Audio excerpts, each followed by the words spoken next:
Hello and welcome back to another Writerly Wanderings, and today it's more of a wittering than a wandering really, because I'm sitting at my desk. I have been asked, for new authors, do I recommend going independent or going to an established publisher? I've been asked this loads of times. I've been asked this for more than 20 years now. 20, 30 years ago, the answer was dead straightforward.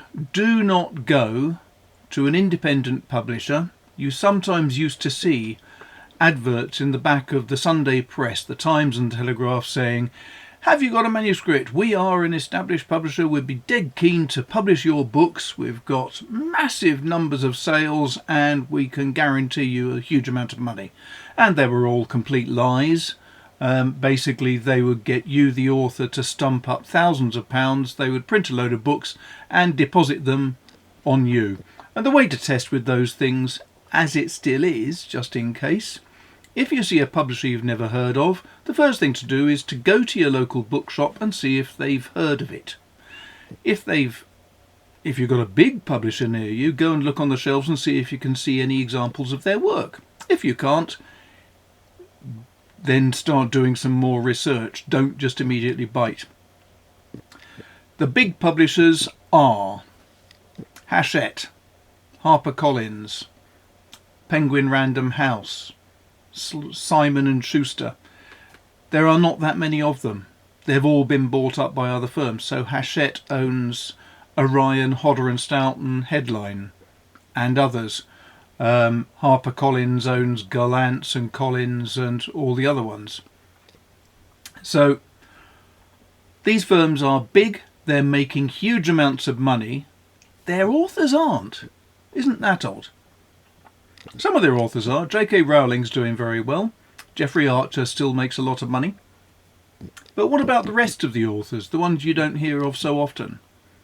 They tend not to make very much money at all. And the trouble is, if you go to a big publisher now, they will expect you, the author, to do a lot of the research and marketing and publicity yourself.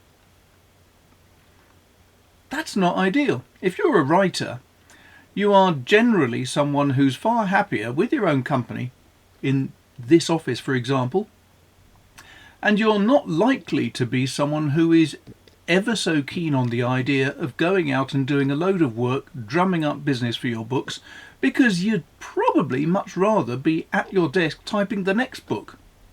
That's certainly my case.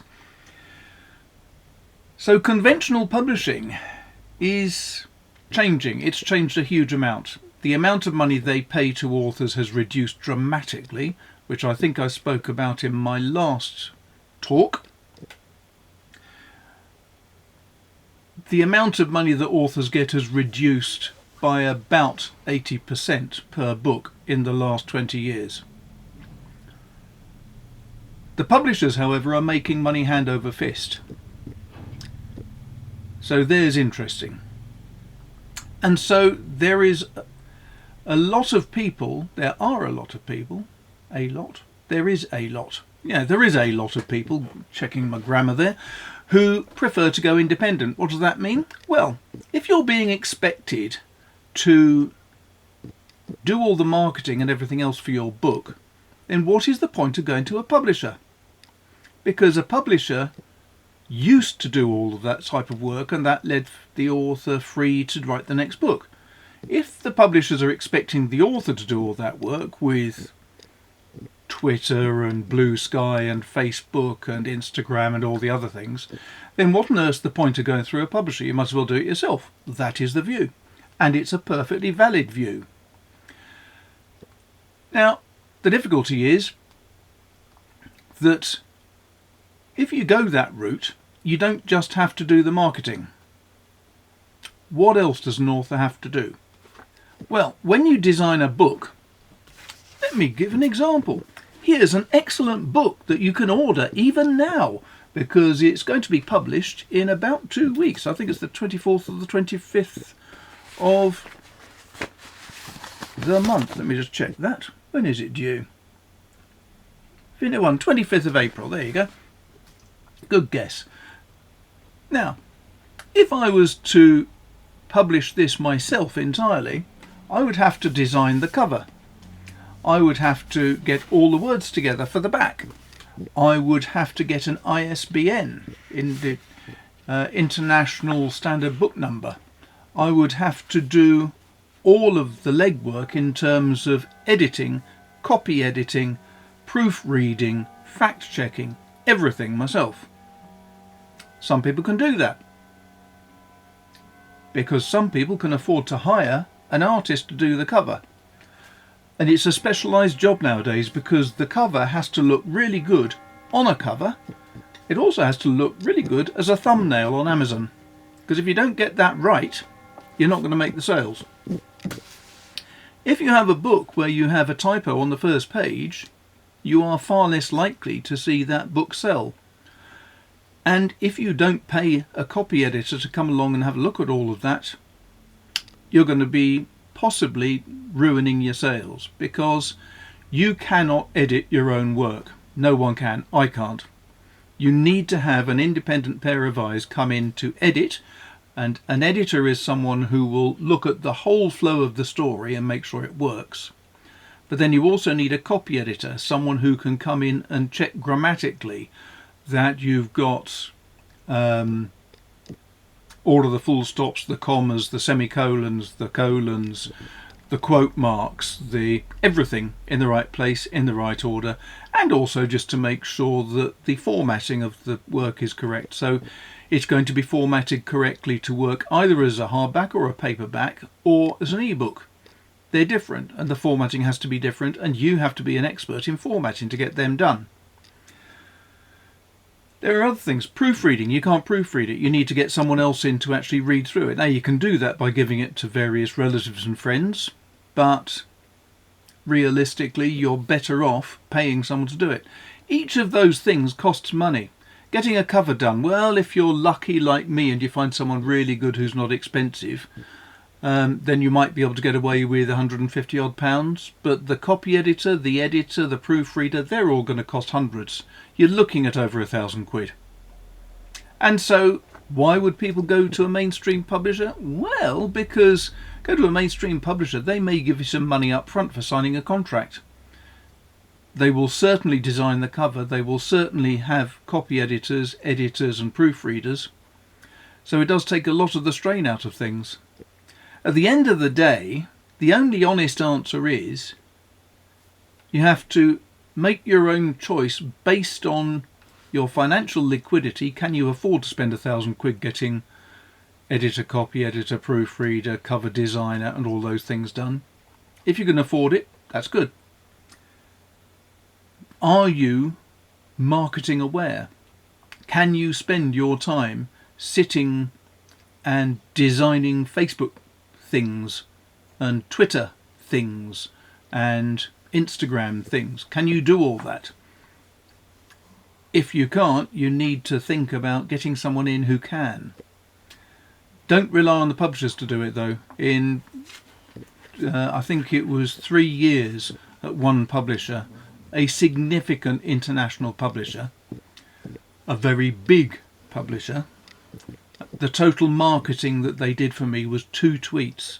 They didn't even mention me on their Facebook page. And then they were surprised when the sales didn't do much for 3 books.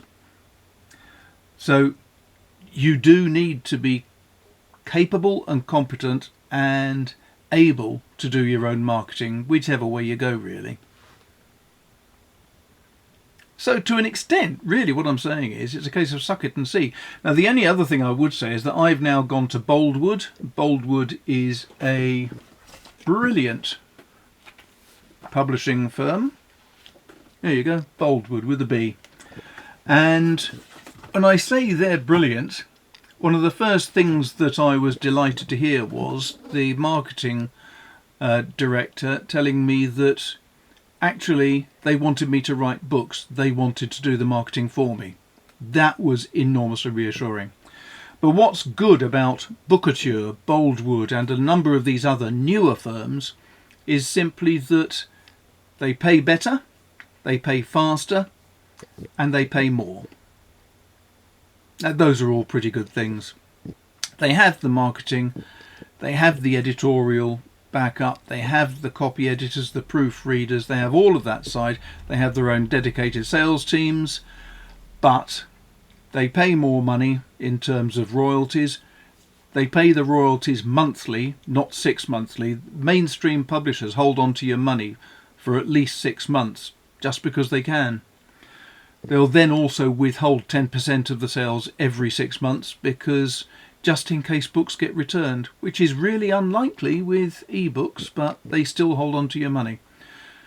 Newer publishing firms are much more reasonable, much more competent and businesslike and professional, I would say.